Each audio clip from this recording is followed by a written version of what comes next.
강건하여 머물게 하니라. 아멘.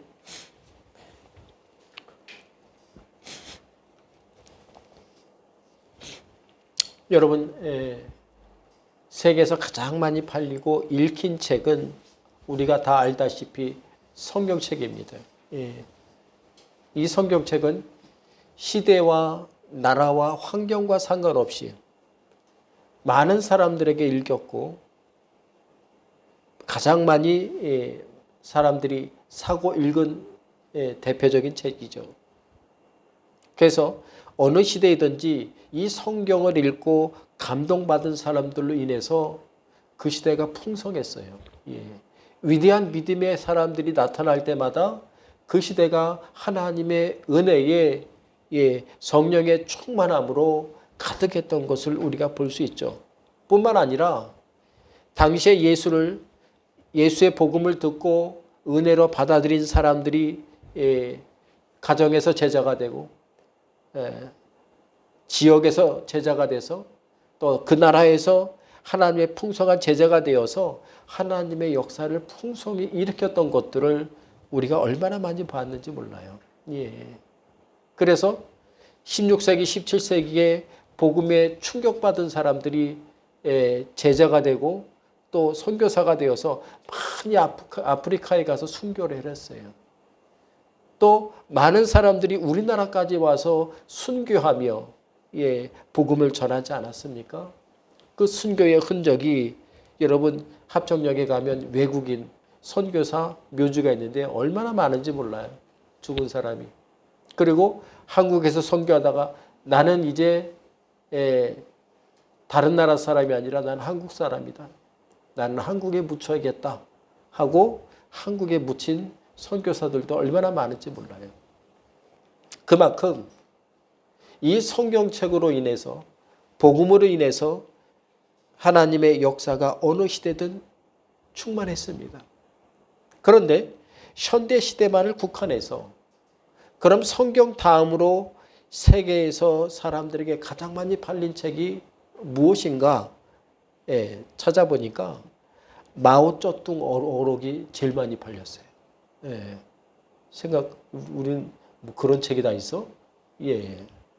자그마치 이 마오쩌둥 어록이 전 세계적으로 약 8억 명에게 팔렸어요. 인쇄만 해도 엄청나겠네요.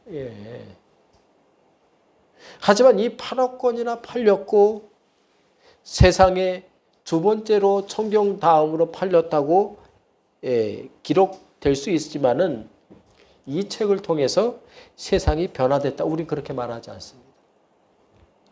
이 책은 오로지 공산체제인 중국에서만 팔렸어요.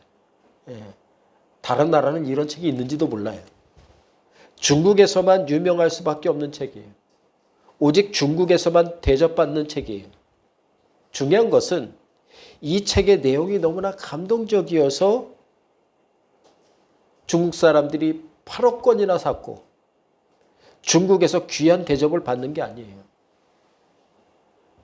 중국에서는 이 마오쩌둥과 시진핑의 사진을 함부로 다루면 안 돼요. 그 책도 함부로 다루면 안 돼요.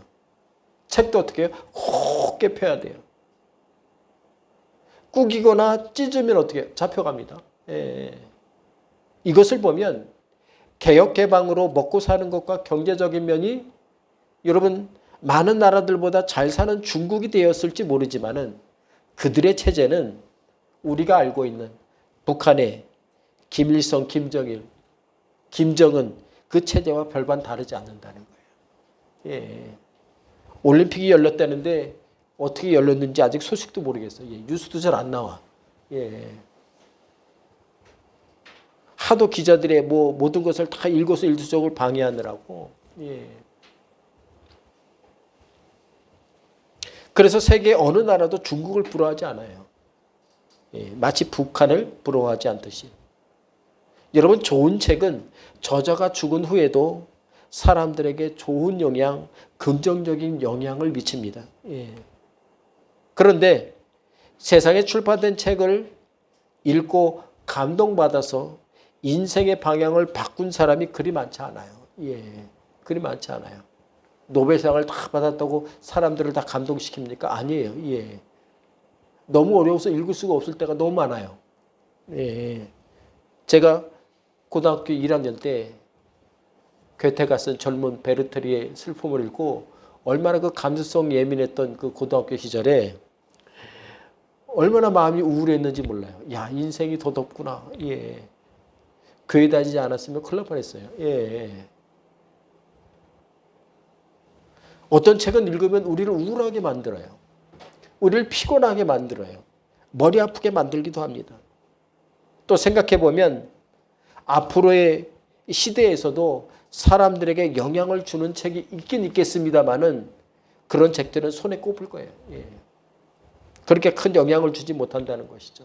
그런 면에서 성경은 우리의 이전부터 우리의 이후에도 계속해서 영혼을 살리는 책이 될 것이라는 것입니다. 그리고 다음 세대에도 하나님의 말씀과 하나님의 은혜는 세상을 바꾸는 일을 일으키게 될 것입니다. 신약 성경은 지금으로부터 2000년이 전에 쓰여졌으면도 그때부터 쓰여지면서 지금까지 우리의 마음을 흔들고 하나님의 사람으로 살게 하는 영향력을 가지고 있어요. 구약 성경은 그보다도 신약 성경 나오기 이전 2200년 전이라고 최소한 주전 2200년 전에 쓰여졌다고 우리가 보고 있습니다. 그럼에도 이 구약과 신약에 쓰여진 하나님의 말씀은 세대 차이도 없이 세상의 변화와 상관없이 여전히 우리의 영혼과 심령에 하나님의 은혜를 전달하고 있다는 것이에요. 이런 것을 보면 하나님의 말씀은 살아있습니다. 예. 할렐루야. 하나님의 말씀은 살아있어요. 우리가 눈으로 보고 귀로 듣고 입으로 읽었던 책들은 그런 세상 책들과는 전혀 다른 영향력을 내 삶에 끼치는 것이 하나님의 말씀인 성경이라는 거예요. 그러니 우리 성도들은 다만 하나님의 말씀인 성경을 아는 것으로 끝나서는 안 돼요. 아, 나 어디서 들어봤어. 여러분 예수 안 믿는 사람들도요. 세상 사람들도 나 그거 들어봤어. 예. 예수 안 믿어도 사람들이 쓰는 거의 속담처럼 얘기되는 게 뭡니까? 야, 그거는 계란 가지고 바위 치는 격이야. 라는 말보다 무슨 말을 더 합니까? 야, 다윗과 골리앗의 싸움이야. 예. 그 내용도 모르면서. 예. 그들이 생각하는 거 뭡니까? 이길 수 없다는 거예요, 다윗은. 근데 성경은 어떻게 해요? 이기는 거잖아요. 예. 생각이 달라요. 따라서 하나님의 말씀을 들은 것으로 끝나서는 어떻게 해요? 그게 내 삶과 내 인생에 영향력을 미치지 못합니다. 그게 믿음으로 들어가야 되고 은혜로 나로부터 나와야 되는 거예요. 우리 집에 아무리 성경책을 종류대로 쌓아둔다고 할지라도 여러분 그것 때문에 우리 신앙이 커지지 않아요. 예. 또한 신앙은 하나님의 말씀을 남들보다 많이 알고 있으면 여러분 신앙이 잘 신앙생활을 잘하고 있는 것입니까? 아니, 그것도 아니에요. 오직 하나님의 말씀이 내 삶에 살아있을 때 하나님이 주신 은혜가 내 삶에 감격적으로 날마다 입으로 고백될 때 그때 어떻게 해요? 예, 내 신앙도 살아있는 거예요. 그러니 하나님의 말씀이 살아있기를 우리는 삼아야 돼요. 내가 가진 신앙을 그래서 나누고 흘리고 살았을 때에 여러분 하나님의 말씀이 살아 운동력이 있어서 우리의 삶의 모든 것들을 여러분 온전하게 바꾼다는 것이에요. 하나님의 말씀이 내 삶에 살아있을 때 우리가 건강한 믿음으로 살아갈 수 있다는 것입니다. 히브리서 4장 12절은 그래서 뭐라고 말합니까? 하나님의 말씀은 살아있고 활력이 있다. 하나님의 말씀은 살아있다는 거예요. 이 말씀을 한마디로 요약하면 그거잖아요. 하나님의 말씀은 살아서 움직이고 있다는 거예요. 믿음 좋고 말씀도 많이 하는 바울에게만 하나님의 말씀이 살아있는 게 아니에요. 누가복음 1장 37절에도 보니까 대저 하나님의 모든 말씀은 능하지 못하심이 없느니라 이렇게 말씀합니다. 여기서 대저라는 말씀. 여러분 하나님의 말씀은 살아있기에 이 대저라는 말씀이 여러분 쉽게 표현하면 대체로 대부분의 경우에 하나님의 능력이 나타난다는 거예요. 말씀에. 여러분 우리가 거기에만 들면 돼요. 대체로 대부분의 경우에 말씀을 믿고 말씀을 붙드는 자에게 반드시 하나님의 역사는 어떻게 나타난다는 거예요. 나타난다는 거예요. 사도행전 12장 24절에도 보니까 하나님의 말씀은 흥하여 우리를 흥하게 한다는 거예요.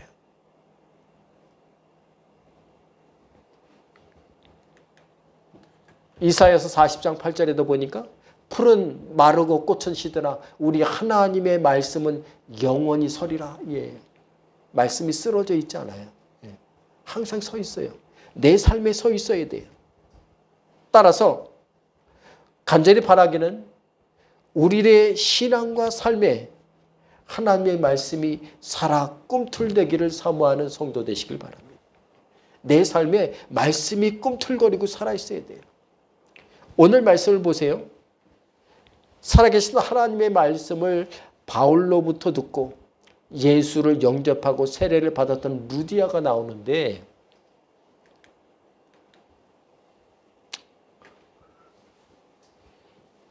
그는 여러분 빌립보에서 자색옷감 장사를 했던 사람이었어요. 근데 예수를 전해 듣고 예수를 영접하고 세례를 받았을 뿐만 아니라 자신만 그런 것이 아니라 그 안에 말씀이 살아있다 보니까 은혜가 살아있다 보니까 전하지 않고는 견딜 수 없는 거예요. 그래서 자신에 가서 가족들에게 내가 예수를 믿었는데 이러이러했더라. 그런데 그 집에 가족들이 엄마를 존경했는지 엄마만을 정말 철석같이 들었던지 아니면 루디아가 받았던 말씀의 감동을 오롯이 전에 받았는지 온 가족이 예수를 믿었어요. 그것도 거기서도 멈추지 않고 같이 장사하려고 그 집에 함께 모여 살던 자기 두아디라시아에서 같이 왔던 사람들에게까지도 예수를 믿고 세례를 받을 수 있도록 여러분 가교 역할을 했던 사람이 바로 이 루디아예요. 그러니 그가 얼마나 큰 하나님의 살아있는 말씀을 받았는지 우리가 짐작할 수 있는 것이죠. 여러분 그녀의 믿음에 말씀이 살아있기더니 가능했던 거예요. 내 안의 문제, 내 삶의 문제, 내 삶의 신앙은 어떻게 해요?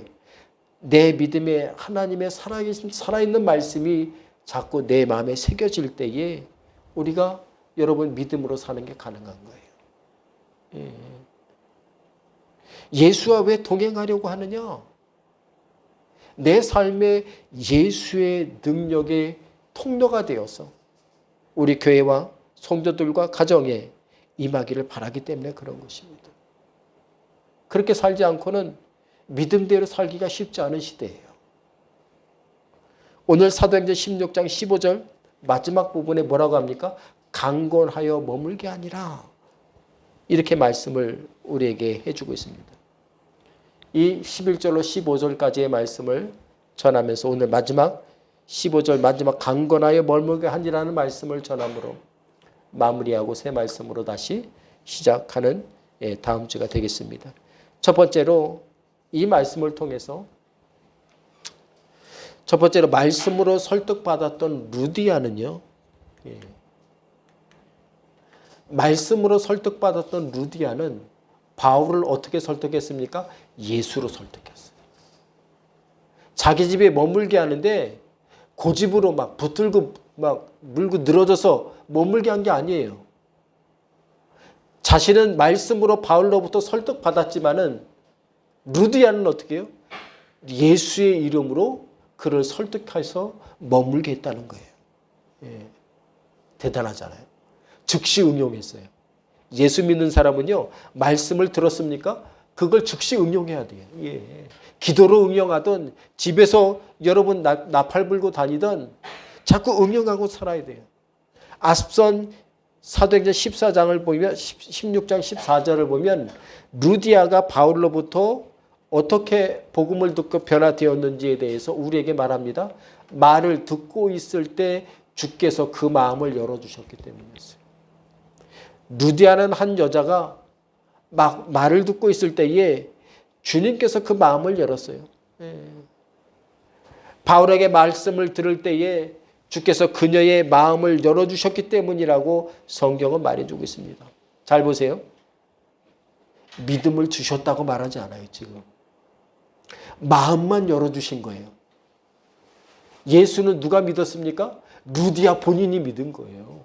예, 잘 기억하세요. 예수를 억지로 믿으라고 우겨넣지 않았어요. 마음만 열었는데 루디아의 마음이 어떻게 해요? 주님을 갈급해서 예수를 구주로 영접하고 하나님의 사람으로, 믿음의 사람으로 살기로 결단했다는 것입니다. 그러니 우리가 일상 교회에서 말하는 마음을 여십시오라는 것은 어떻게 해요? 마음을 열어서 주님을 받아들이고 말씀을 받아들이라는 말씀이에요. 이 말씀을 통해서 우리 성도가 세상에 살면서 도대체 무엇을 하고 살아야 하는지를 우리는 명확하게 알 수 있습니다.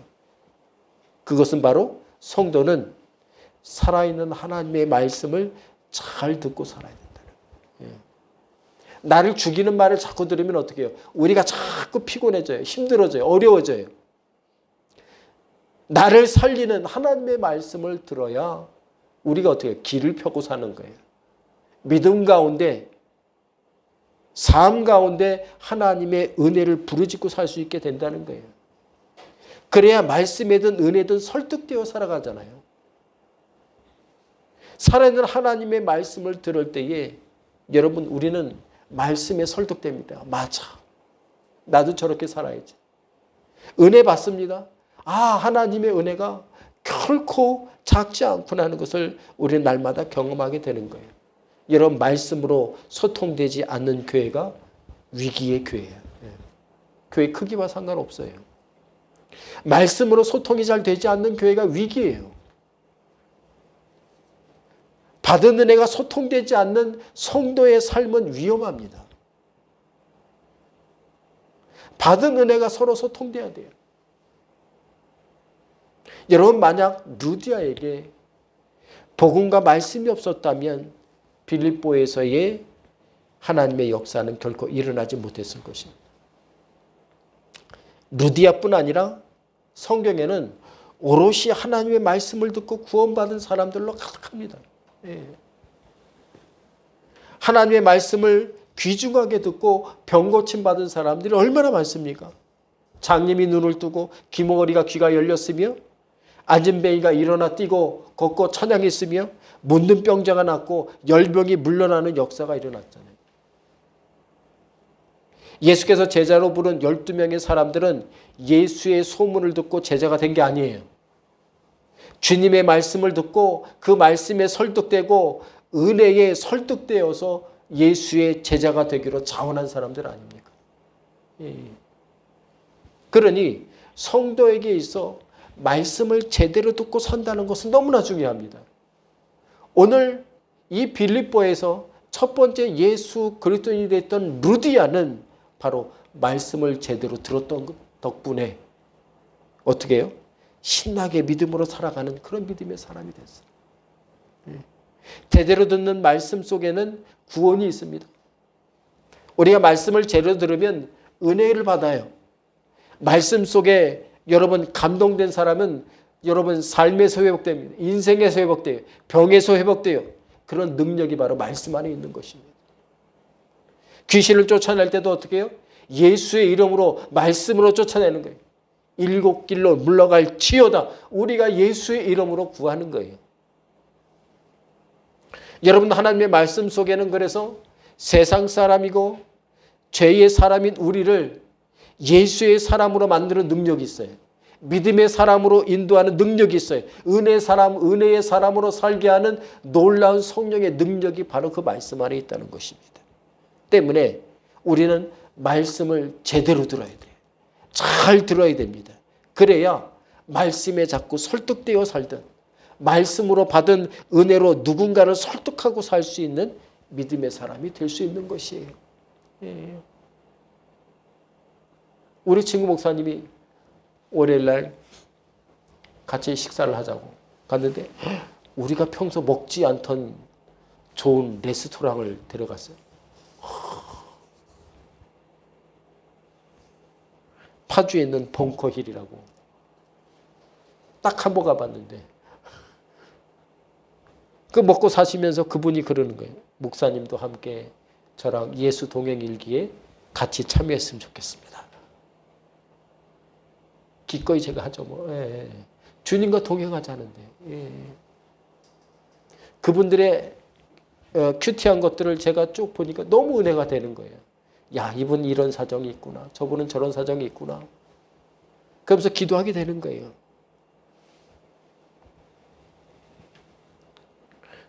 그 모두가 어떻게 해요?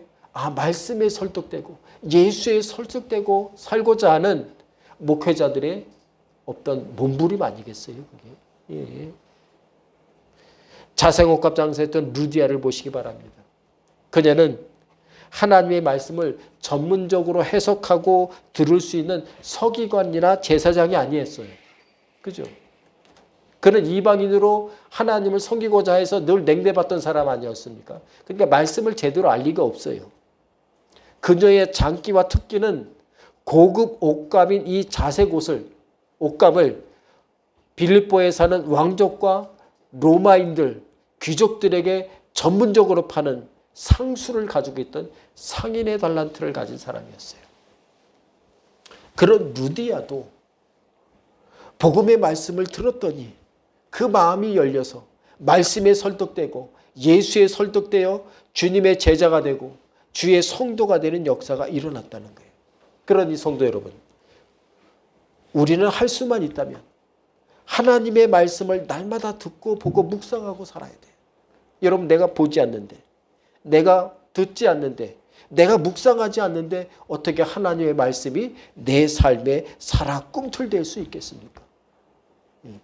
그래야 세상이 주는 걱정, 근심에 설득되어 살던 내 인생이 하나님의 말씀에 설득되고 받은 은혜에 설득되어 살아갈 수 있는 것이지요.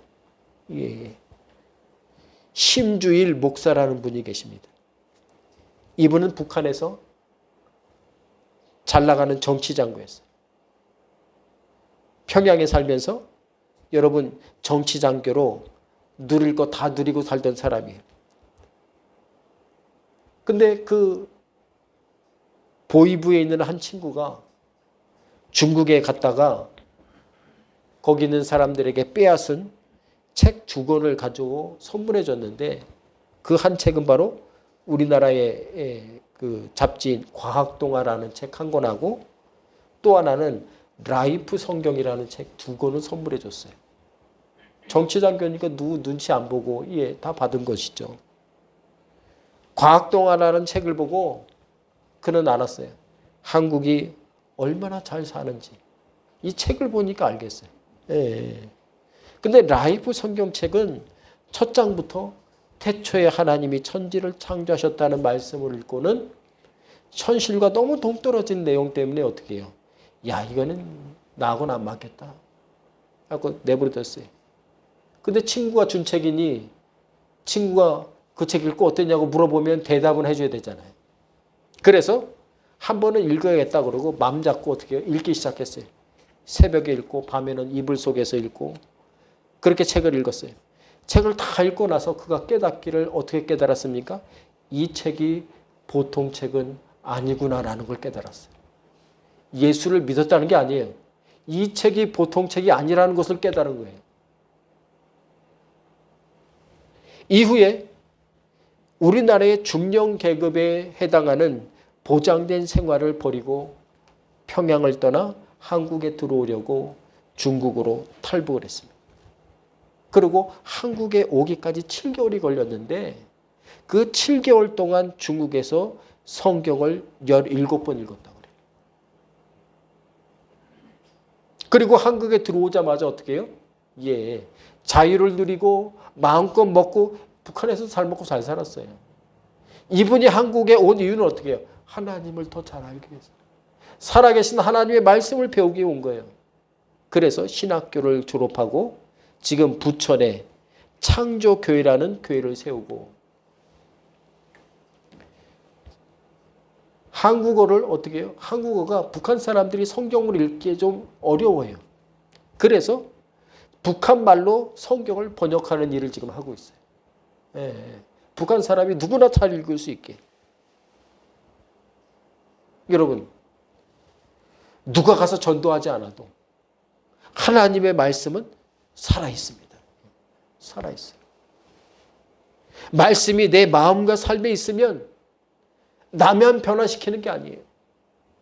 말씀을 가지고 내가 들어가 사는 가정도 고치고 사람도 회복시키시고 인생도 고치시는 분이 바로 하나님의 말씀이잖아요. 그죠? 주님이세요. 세상엔 좋은 책이 많습니다. 감동 주는 책도 많아요. 하지만 그런 책들은 몇 번 읽으면 다시 읽고 싶지 않아요. 예. 그러나 하나님의 말씀은 읽으면 읽을수록 마음에 새기면 새길수록 마음이 바뀌고 삶이 바뀌고 인생이 바뀌고 심령이 새로워집니다. 오늘 본문 말씀을 보면 말씀으로 설득받았던 루디아가 이제는 오히려 반대로 예수로 바울을 설득하며 여기에 머물라고 강권합니다. 예. 그리고 왜 그가 그렇게 강권했는지 그 다음 16절부터가 그 이유가 나와요. 예. 도대체 이 빌립보 외곽에 머물면서 이 루디아의 집에서 먹고 자고 하면서 밤낮 여러분 이제 빌립보 성을 왔다 갔다 할 거잖아요. 그러면서 일어난 역사가 이제 사도행전 16장 16절 이하부터 나오는 거예요. 성도 여러분, 우리 성도들은 말씀의 능력을 경험하고 살아야 돼요. 야, 이 말씀이 나에게 위로만 되는 것으로 끝나서는 안 돼요. 이 사람이 내 삶에 살아 움직여야 돼요. 우리의 가정은 하나님의 말씀이 살아 꿈틀거려야 될 최전방 아닙니까? 최전방이에요. 가정의 말씀이 살아야 이 시대에 여러분 어린아이로부터 청년 장년까지가 살아요. 가정의 말씀이 없으니까 청년이 흩어져요. 학생들이 예수를 모르고 자라는 거예요. 우리의 가정은 하나님의 말씀을 삶으로 은혜로 경험하고 사는 곳이 되어야 됩니다. 우리 부부는 서로 만나면 어떻게 해요? 하나님의 말씀의 은혜를 서로 간직하며 사는 사람들이 되어야 돼요. 하나님의 말씀은 우리가 무엇을 하고 살아야 하는지를 알게 하고 깨닫게 합니다. 그러니 말씀과 가까이 하라는 거예요. 성도는 내가 가진 머리대로, 지식대로, 경험대로 세상을 설득하고 사는 사람들이 아니에요. 우리 성도들은 말씀으로 받은 은혜를 가지고 가정을 설득하고 세상을 설득하고 살아야 돼요. 내가 예수 믿어보니, 내가 아파 보니, 내가 어려워 보니 예수뿐이 없더라. 우리가 그렇게 고백하게 되는 거예요. 성도 여러분, 설득은 언제 잘 됩니까? 듣는 사람이 자신이 이해되고 인정되고 수긍될 때 설득되는 거예요. 그래서 같은 세상을 살아도 자신의 눈과 지식으로 확인되어야 설득되는 분들이 세상에 너무나 많습니다. 그럼에도 그렇게 눈으로 지식으로 확인하고 또 확인하고 살아도 세상에서 사기당하는 사람이 얼마나 많습니까? 그죠? 아무리 자기 눈으로 확인해도 사기당하는 거예요. 그러니까 자기 자신만을 믿어가지고 여러분 잘못된 사람이 세상에 너무나 많아요. 그러니까 자기 자신도 못 믿을 때예요. 요즘에는. 말에 현혹되어 설득당하는 곳에 사기꾼이 있는 거예요. 근데 성도는 내심과 능력으로 설득하고 설득되고 사는 것이 아니에요. 성도는 내가 들은 하나님의 말씀에 감동받고 은혜 받았을 때 그것을 루디아처럼 가정에도 이웃에도 나누고 살 줄 알아야 돼요. 나머지 설득하고 은혜 주시는 건 어떻게 해요? 성령께서 하시는 거예요. 내가 하는 거 아니에요. 내가 복음을 전했습니다. 예. 내가 전도했어요. 아니에요. 예. 저도 막 1000명, 10,000명씩 하시는 분들 얘기 들어보면 얼마나 겸손한지 몰라요. 제가 한 게 뭐 있나요? 얼굴에 천팔 받고 가서 예수 믿으세요. 이런 말뿐이 한 것뿐이 없다는 거예요. 예. 나머지는 어떻게 해요? 성령께서 했다는 거예요. 그래요? 그럼 전도 나가기 전에 뭐 하셨어요? 예. 3시간씩 기도하고 나가는 거예요.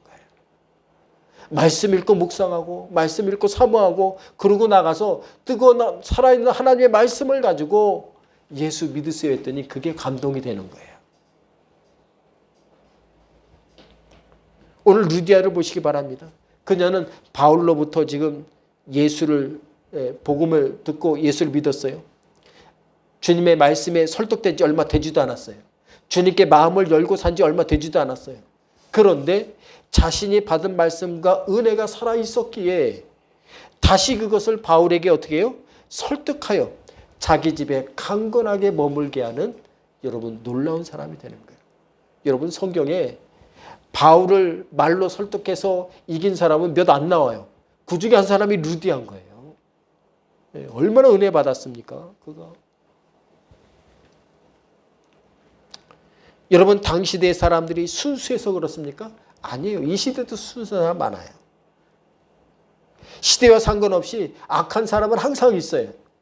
사기치는 사람도 항상 있어요. 그렇다면 루디아의 마음의 변화, 삶의 변화, 믿음의 용기는 도대체 어디에서 나온 것입니까? 루디아를 주목해 보면 그녀는 쉬지 않고 들었어요. 쉬지 않고 받아들였어요. 무엇을요? 하나님의 말씀. 하나님의 살아있는 말씀을 쉬지 않고 받아들이고 살았고 은혜를 받았더니 그것이 어떻게 저절로 말로 나오는 거예요. 늘 남에게 무슨 얘기하다 보면 자꾸 예수 나와요. 목사님들이 여러분 커피숍에 가서 요즘 어떻게 지내세요? 이렇게 얘기하다 결론은 어떻게? 교회 얘기, 예수님 얘기예요. 예. 성도 어려운 얘기, 기도 좀 해주세요. 이런 얘기하고요. 늘 그 얘기예요. 그래갖고. 왜 늘 마음이 거기 가 있으니까 그런 거예요.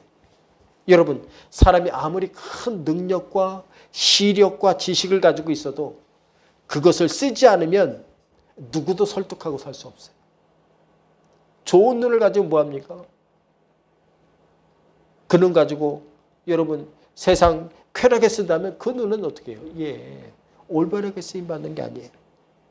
오늘 루디아를 보세요. 자신이 받고 가진 것의 크기와 상관없이 참으로 쉽게 감사하게 은혜롭게 예수를 전하고 나누는 것을 보게 됩니다. 어떻게 그럴 수 있었을까요? 우리 성도들은 루디아를 통해서 무엇을 배워야 하겠습니까? 루디아에게는 3가지 특징이 있는데 하나는 루디아는 자신이 가진 실력과 능력 혹은 고집으로 가족과 사람들을 설득하려고 하지 않았어요. 여러분 그는 자신의 능력으로 설득하지 않았어요. 오직 복음으로 예수로 설득했어요. 루디아는 겉모술수를 통해 사람들을 내 편으로 돌이킨 게 아니에요. 이 시대에 많은 사람들이 교회 다니면서 어떻게 해요? 내 편, 너 편을 만들어요. 그러면서 싸워요. 여러분 교회가 편가르는 곳입니까? 교회가 12지파도 아니고 왜 자꾸 갈라져서 싸워요? 교회는 겉모술수가 통하는 곳이 아니에요. 여러분 기억하시기 바랍니다. 믿음은 다른 사람으로 내 편으로 만드는 게 아니에요. 믿음은 예수를 전하면서 우리 모두가 예수의 편이 되어가는 거예요. 그래서 루디아를 보면 자신이 아니라 오직 예수께 받은 사랑과 은혜만을 전하고 나눴어요. 우리도 그러해야 합니다. 주님께서 주셨고 주님께 받은 은혜가 내 삶과 가정에 새겨지도록 해야 돼요. 그 다음에 필요한 설득은 주님께서 성령께서 해주시는 것이죠. 오늘 본문에서 루디아는 자신의 고집으로 바울 일행을 강권하지 않았습니다. 오직 주님께 받은 은혜대로 바울을 설득했더니 그것이 여러분 어떻게 해요? 믿음의 좋은 결과가 되었던 것입니다. 우리도 은혜와 기도와 말씀으로 늘 설득되고 살아야 돼요. 예. 그래서 제가 예수동행 일기를 쓰면서 주님께 무엇을 할 때마다 늘 이렇게 물어요. 습관적으로 그렇게 물어봐야 돼요. 어떻게 할까요, 주님? 지금 어떻게 할까요? 그리고 가만히 묵상하고 기다려요. 예. 걸어가면서 기다려요. 예. 그리고 주님께서 깨달아 주시고 인도하시는 것. 그걸 여러분 막 뭐 계시박 그런 게 아니에요. 말씀에 비추어서 결코 엇나가지 않는 하나님의 응답을 받아들여서 우리가 깨닫고 움직이게 되는 것이죠. 그래서 우리의 가정과 세상을 날마다 내가 들은 말씀을 가지고 내가 받은 은혜를 가지고 넘치게 설득하고 살아가는 그런 믿음의 성도들이 다 되시기를 주님의 이름으로 간절히 바랍니다. 두 번째로 그러려면 성도는 예수와 함께 살아야 돼요. 여러분 예수로 설득하고 은혜로 설득하고 살려면 내가 예수로 함께 살지 않는데 어떻게 그렇게 가능하겠어요? 하나님의 은혜 가운데 그래야 머물러 살 수 있습니다. 여러분 우리는 뭐든 원하면 될 수 있고 뭐든 원하면 가질 수 있다는 말을 듣고 자라왔어요. 너 소년이여 야망을 가져라. 꿈꾸면 될 수 있어. 저도 그런 말 많이 하는데 이러한 생각과 말은요 참 기분 좋아지는 말이에요. 그런 좋은 메시지예요. 하지만 반대로 나는 거물이 되어야 한다는 부담감을 가지고 일평생 눌려 살아가는 사람도 있어요. 부모의 기대에 부응하지 못해서 내가 하고자 하는 것들이 잘 안 돼서 늘 눌려 사는 사람들이 세상에 많이 있습니다. 그래서 이 시대를 살아가고 있는 많은 사람들이 성공에 대한 부담감, 그 성공이 크든 작든 간에 부담감을 느껴요. 성공하지 못하면 어떻게 해야 되는지 고민해요. 인간은 잘 되고자 하는 욕망에서 자유롭지 않습니다. 누구나 다 잘 되고 싶어요. 문제는 인생을 살면서 세상적인 성공과 성취에 대한 욕구가 지나치면 정말 내게 중요한 것에 소홀해질 수 있다는 거예요. 부자가 되면 뭐합니까? 가족과 떨어져 있는데. 때문에 특히 우리 성도들은 하나님의 말씀이 주시는 은혜를 충분히 그곳에서 머물러 살아야 돼요. 하나님 주신 말씀에 충분히 머물러 살아야 돼요. 하나님께 주신 은혜에 충분히 머물러 살지 않아야 머물러 살지 못하면 우리는 항상 연약한 문제를 마주 대하고 살게 되는 거예요. 사람은 세상을 살아가는데 꼭 필요한 것은 사람마다 다르고 종류도 엄청 많아요. 그죠? 사람마다 필요한 게 다 달라요. 그러나 성도로서 살아가는데 필요한 것은 오직 하나면 충분합니다.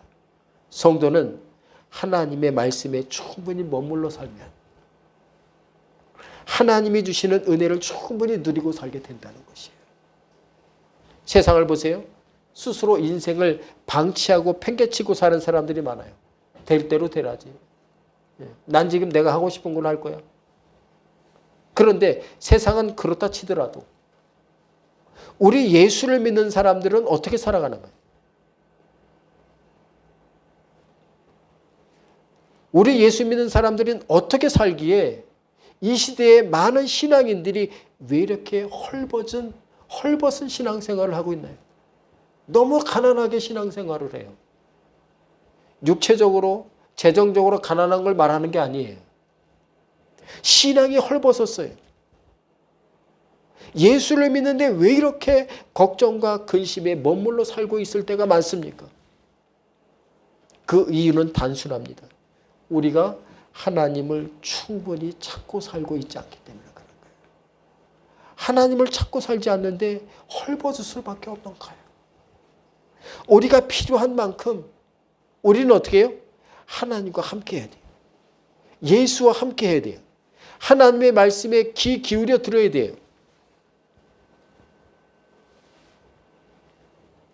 가장 큰 문제는 예수와 함께 살지 않기 때문에 그런 겁니다.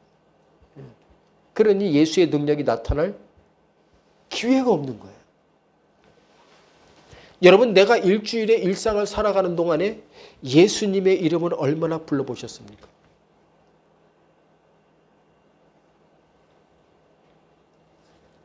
예수께 어떻게 해야 되냐고 몇 번이나 물어보셨습니까? 내 삶의 하루 속에서 몇 번이나 예수님 생각이 나셨습니까?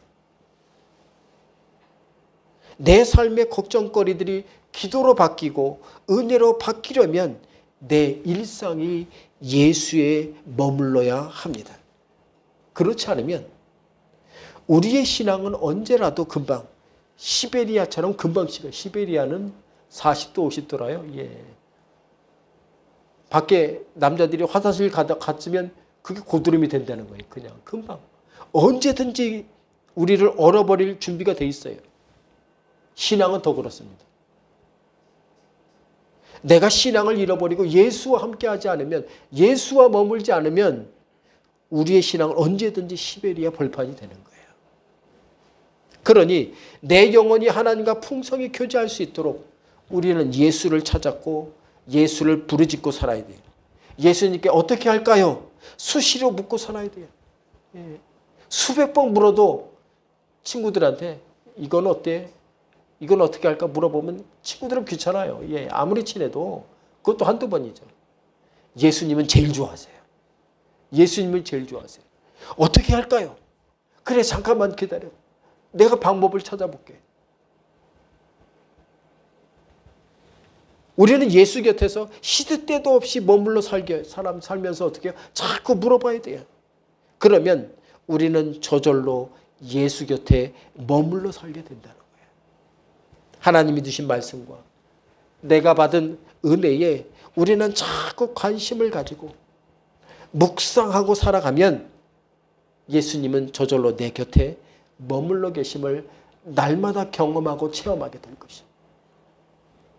요즘 사람들을 보면 예전 사람들보다 큰 성과를 거두고 살잖아. 그죠? 예. 그럼에도 불구하고 그 삶이 너무 지쳐 있어요.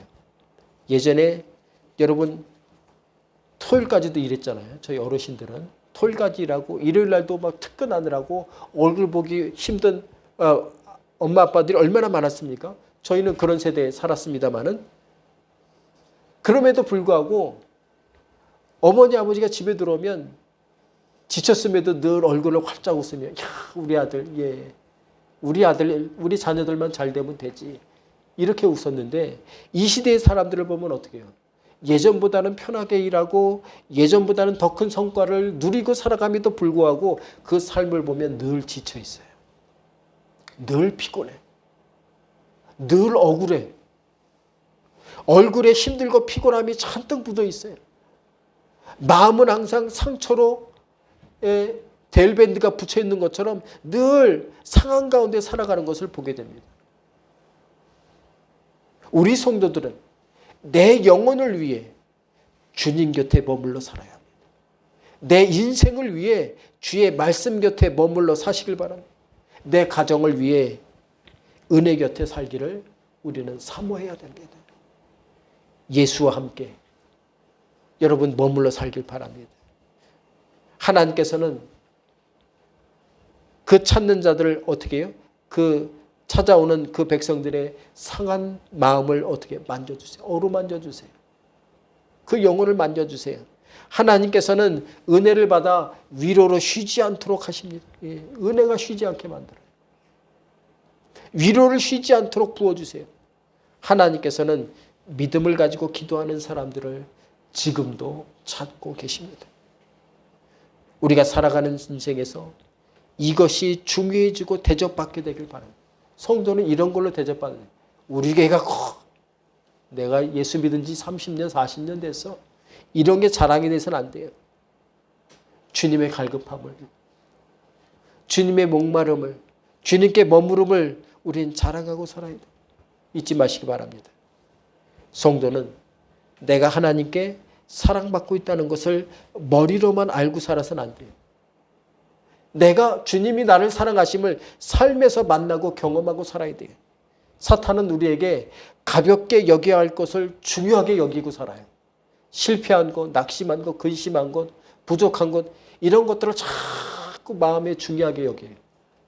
그렇게 만드는 게 사단이에요. 반대로 우리가 정말 중요하게 여기고 살아야 할 것들을 어떻게 가볍게 여겨요. 예수에 대해서, 믿음에 대해서, 은혜에 대해서, 감사에 대해서, 사랑에 대해서는 가볍게 여기고 살도록 우리를 시험합니다. 성도 여러분, 내 인생에서 실패하든 성공하든 하나님께서는 영원히 나와 함께 하시고 내 곁에 머물러 주시는 분이에요. 내가 배반하지만 않는다면, 성도는 내 곁에 주님이 머물러 계심을 깨닫게 될 때, 피부로 느끼게 될 때, 경험하고 살게 될 때 여러분 마음이 평안해져요. 평화가 임해요. 하나님께서는 내가 내 인생에서 어떤 성과를 내느냐에 관심 있지 않으세요. 예.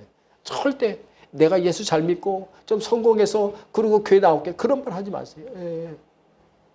예수님께서는 절대 성과를 보고 우리를 판단하지 않으세요. 하나님께서는 내 인생의 성공과 실패와 상관없이 여전히 지금도 우리가 여전히 사랑받고 있음을 기억하라고 우리에게 말씀했어요. 하나님은 사랑이시라. 누구보다도 내 삶의 말씀과 은혜로 평안과 감사와 은혜가 머물도록 도와주세요. 세상은 내가 어떤 일을 했느냐로 나를 평가합니다. 그러나 하나님께서는 예수를 믿고 하나님의 자녀로 머물러 살아가는 것만으로도 우리를 축복하시고 사랑하시고 은혜에 물들어 살도록 우리를 책임져 주십니다. 사랑하는 성도 여러분, 우리는 내 자녀가, 우리 가정이 특별한 것을 이루기만 하면 행복이 저절로 찾아올 것이라고 오판하는 경향이 있어요. 자식 잘 돼도 아무 소용 없어요. 저도 말씀드렸잖아요. 일산병원 옆에 그 2층 집, 수십억 되는 집에 살지만 어르신이 제 옆에 병동에 누웠는데 나이가 89세, 90세 되시고 그 부인 되시는 분이 84세인데 딸 둘을 낳았는데 딸들이 공부를 다 잘했어요. 서울대까지 다 나왔어요. 근데 시집을 다 외국으로 갔어요. 미국에. 돈은 붙여주는데 돈은 부모도 있어요. 그 90 넘은 남편을 여러분 간호하려고 도시락 싸가지고 와서 84세 된 노모께서 그 옆에서 그 앉아서 그렇게 하는데 아파서 내가 누워있는데 저분이 더 힘들어 보여요. 그래서 그분을 불러다 그랬어요. 제가 목사인데 예수 믿으라고 얘기하는 게 아니고 그러다 어르신도 쓰러지신다. 어차피 약으로 취해 있기 때문에 저분은 오전에 딱 한 번 눈 뜨고 하루 종일 눈 감고 계시다. 그러니까 하루 종일 오지 않아도 된다고. 어르신이 걱정된다고 제가. 그때 그분이 그래요. 자식보다 낫다는 거예요. 자기를 그렇게 걱정해 준 사람이 아무도 없다는 거예요. 여러분, 우리 아이가 좋은 학교에 입학하면 행복해질 거라고요? 아니에요. 절대 그러지 않아요. 좋은 배우자를 만나면 행복해집니까? 아니에요. 아니에요. 부회장 자리 오려면 행복해집니까? 꿈에 그리던 집을 사고 행복해질 거라고 여러분 생각합니까? 아니에요. 이것을 이루기 위해 자신을 스스로 부단히 다그치며 살지 마세요.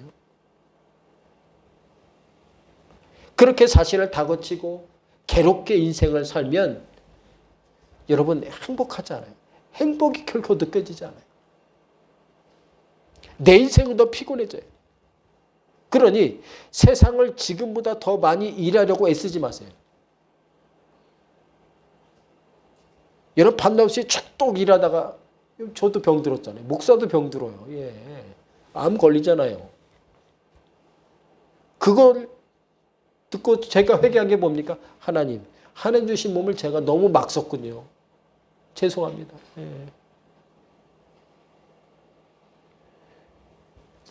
지금보다 더 일 많이 하면 안 돼요. 더 피곤해져요, 인생이. 오히려 우리는 일을 줄이는 대신에 하나님과 친밀함이 더 깊어지고 가족과 주변과 사람들에게 충실하는 데 시간을 쓰셔야 돼요. 그게 행복이에요. 그게 행복이에요.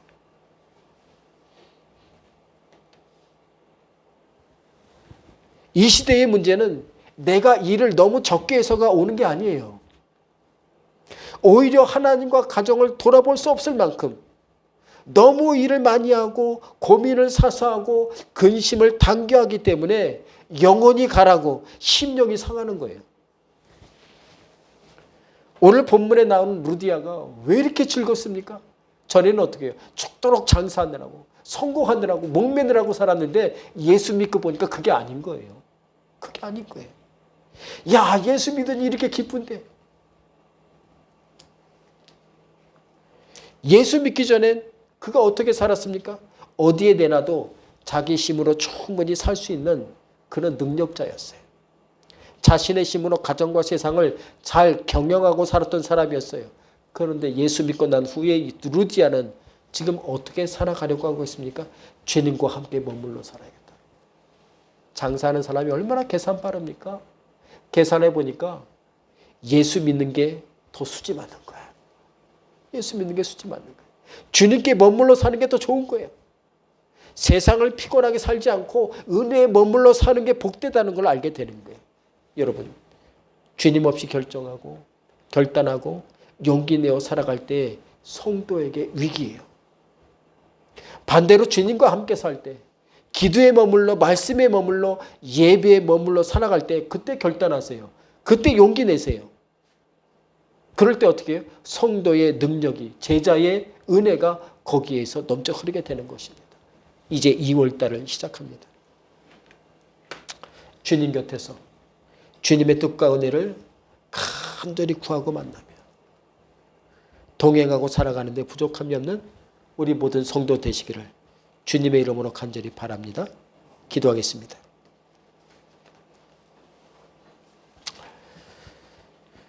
하나님 감사합니다.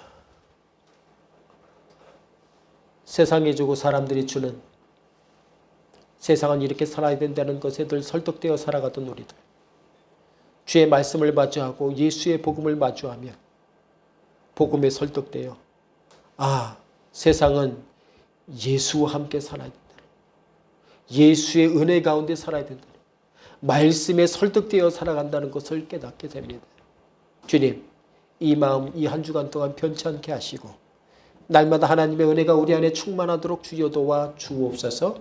성령께서 함께 하시고 은혜 더해 주시고 책임져 주옵소서. 예수님의 이름으로 기도합니다. 아멘. 다시 한번 광고 드립니다. 말씀드렸듯이 제가 한 8분의 목사님하고 교단도 달라요. 친구 목사님이 같이 하자고 해서 제가 하는데 예수 영성의